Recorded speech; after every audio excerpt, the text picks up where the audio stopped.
After ইফেক্টে shape লেয়ারের মাধ্যমে এরকম লাইন অ্যানিমেশন ক্রিয়েট করবেন, তার টেকনিক আজকে আপনাদেরকে আমি শেয়ার করব। Let's get started. So guys, প্রথমে আপনাকে একটি নিউ কম্পোজিশন ক্রিয়েট করতে হবে এবং কম্পোজিশন আপনার যে কোনো সাইজ নিতে পারেন। আমি 1920 বাই 1080 নিয়েছি, জাস্ট ওকে। দেন এখানে আমাকে একটা পেন টুলের মাধ্যমে একটি স্ট্রোক লাইন আমি ড্র করব। এখানে মাঝ বরাবর দিয়ে যদি আমি শিফট চেপে ধরে এইখানে লাস্ট বরাবর আমি এনে ক্লিক করি, তাহলে অটোমেটিক আমার একটি স্ট্রোক লাইন তৈরি হবে। স্ট্রোকটি আপনার ইচ্ছা মতন দিয়ে নিতে পারেন। আমি স্ট্রোকের পিক্সেলটা 15 সাইজ রাখলাম, ঠিক আছে। এখন এটা সিলেক্ট করে এই শেপ লেয়ারে এসে আপনি এক্সপ্যান্ড করবেন। এখানে কন্টেন্টে যাবেন, তারপরে শেপে যাবেন, শেপের ভিতর স্ট্রোক লাইনে যাবেন। এখানে স্ট্রোকে দেখতে পাবেন একটু নিচের দিকে এনে বাট ক্যাপ, এখানে রাউন্ড ক্যাপ দিবেন, জয়েন্ট ক্যাপ, রাউন্ড ক্যাপ দিয়ে দিবেন। অ্যান্ড দেন এখানে দেখতে পাবেন যে ড্যাশেস নামে একটি অপশন পাবেন। সেই ড্যাশেসের পাশেই দেখবেন একটি প্লাস আইকন আছে, সেই প্লাস আইকনে ক্লিক করবেন। সেই প্লাস আইকন করে আপনি দুইটা ক্লিক করবেন, একটি হলেন ড্যাশ, আরেকটি হলো গ্যাপ, ঠিক আছে। এবং আরেকটি আপনি ড্যাশ নেবেন, ড্যাশ 2, ঠিক আছে। তিনটা ক্লিক করবেন, তিনটা ড্যাশ গ্যাপ ড্যাশ। প্রথম ক্লিকে ড্যাশ, দ্বিতীয় ক্লিপে গ্যাপ, আবার পরে একটা ক্লিপে আপনি নেবেন ড্যাশ 2। এখানে ড্যাশের যে পরিমাণটা সেটা আপনি 0 করে দিবেন এবং গ্যাপের যে পরিমাণটা আপনার এখানে 50 করে দিবেন, ঠিক আছে। এবং ড্যাশ 2 যে গ্যাপটা এটা আপনি 60 করে দিতে পারেন, ঠিক আছে। এরকমভাবে আপনার একটি অটোমেটিক দেখেন চলে আসে। আপনার ইচ্ছা মতো আপনি কমিয়ে বাড়িয়ে নিতে পারেন আপনার ইচ্ছা মতন, ঠিক আছে। এখন আমার টাইম লাইন আমি 4 সেকেন্ড রাখবো, এখানে 4 সেকেন্ড দিলাম।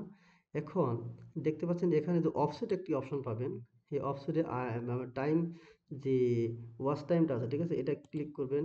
ক্লিক করে এই যে আমরা টাইম লাইনটা এখানে আনবেন, লাস্টে এনে আপনার 600, আমি 600 দিলাম, ঠিক আছে। 600 দিয়ে এন্টার করে দিলাম। এখন আমি যদি এটা অ্যানিমেশন করি কি হয় দেখেন, এরকম অ্যানিমেশন চলে আসবে। আপনি এই কি ফ্রেম দুইটা সিলেক্ট করে আপনার কার্সরটা কি ফ্রেমের উপর রেখে রাইট ক্লিক, দেন কি ফ্রেম অ্যাসিস্ট্যান্ট, দেন ইজি ইস, দেন এখান থেকে আপনার যে গ্রাফ এডিটর এখানে ক্লিক করবেন। দেন এখানে সিলেক্ট করে আপনি গ্রাফ এডিটর অ্যাডজাস্ট করে দিতে পারেন, জাস্ট ওকে। সো এখানে আপনি একটি শেপ লেয়ার নিলেন, ঠিক আছে। এখন এটা কন্ট্রোল ডি, এটা সিলেক্ট করে কন্ট্রোল ডিতে সিলেক্ট করবেন, আরেকটি লেয়ার হয়ে যাবে।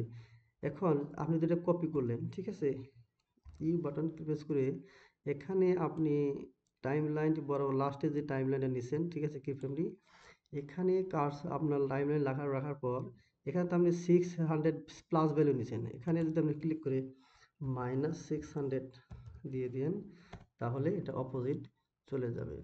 এবং একটা পি পজিশনটা সিলেক্ট করে আপনি একটু উপরে নিচে নিতে পারেন, ঠিক আছে, উপরে নিচে আপনার ইচ্ছা মতো নিতে পারেন, সমস্যা নাই। এদিকে আমি আমার ইচ্ছা মতো আমি নিয়ে নিলাম, ঠিক আছে। এখন যদি আমি এটি ক্লিক করি তাহলে কি হয়, এরকম আপনার লাইন ইফেক্ট অ্যানিমেশনটি চলে আসবে, ঠিক আছে। এখন এই দুইটাই সিলেক্ট করে আমি যদি কন্ট্রোল ডি দিই, দুইটা লেয়ার হয়ে যাবে। এই দুইটা লেয়ার আমি সিলেক্ট করে নিচের দিকে নিয়ে আসলাম। এখন এই দুইটার পি পজিশনটি আমি একটু নিচের দিকে নিব, ঠিক আছে, একটু নিচের দিকে নিলাম, দিলাম।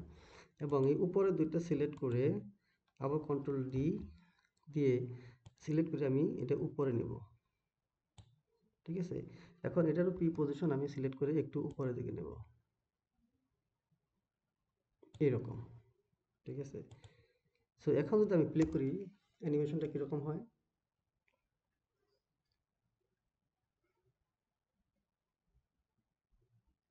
এরকমভাবে আপনি আপনার ইচ্ছা মতন অ্যানিমেশন ক্রিয়েট করতে পারেন। সো গাইজ, আপনার যদি কোনো কারো উপকারে চলে আসে ভিডিওটি, ঠিক আছে, তাহলে